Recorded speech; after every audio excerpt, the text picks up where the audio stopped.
Welcome back, everyone. Well, as you can tell, this segment is going to be one of the more somber segments that we do on Look News. As you can tell from the way my guest is attired, we better take this seriously. Another horse racing season upon us here at Saratoga.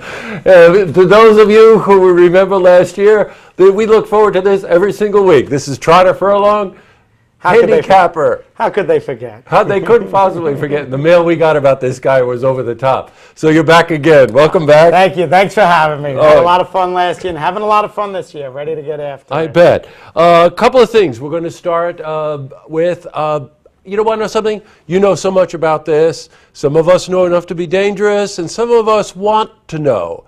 So I'm going to start off with a pretty basic thing that, how do you pick a horse? I'm a big, pace makes the race for me.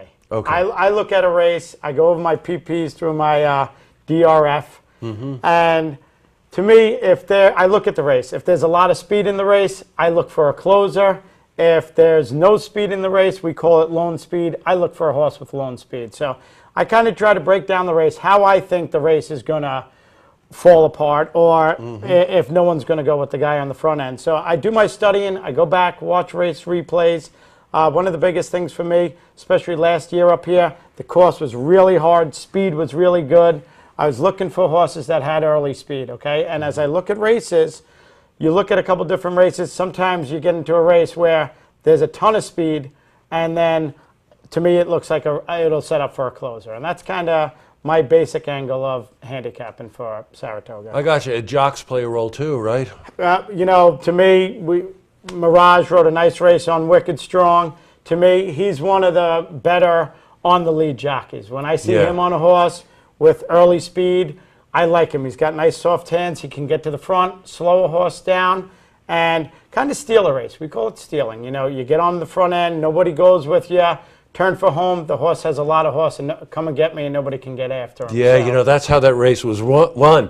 But for those of you who would not know this, that the owners of Wicked Strong are friends of mine, actually. So as soon as they won that, and they were in the winner's circle, and it was just like heaven They had for to be these real guys. excited. That horse ran some race. He was 4 wide on the turn. Yeah. They put blinkers on him, which made a Yeah. difference. He was up near the pace. Normally he was in the back of the pack, what I'll call a closer.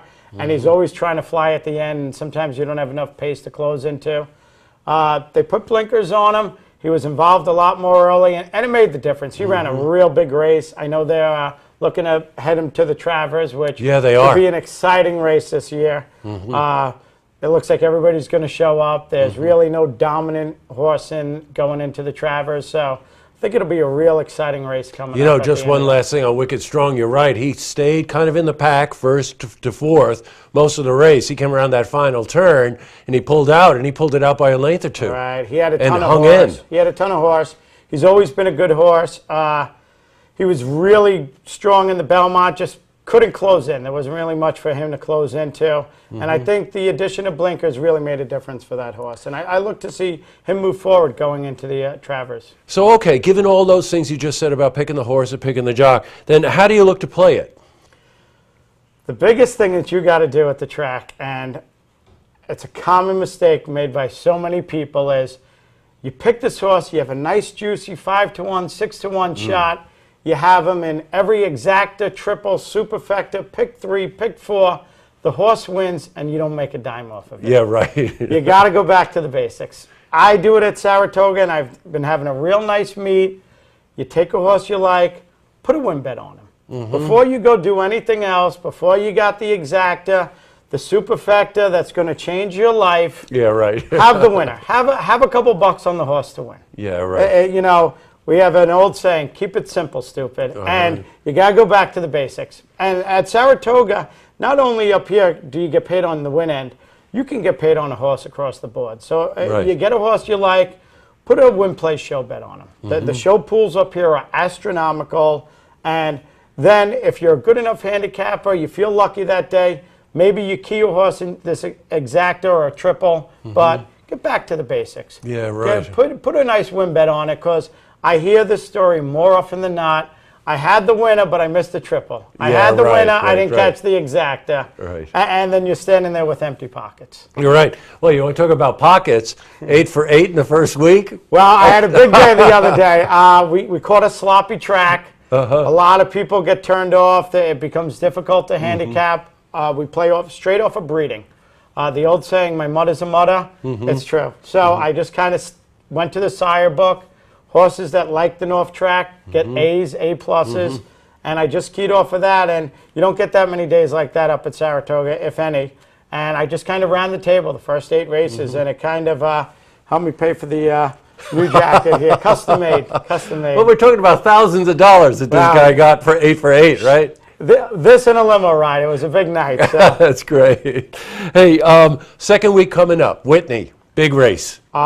Everybody's showing up for it. I mean, you got Palace Malice, Will Take Charge, Marino, all returning from last year's Travers.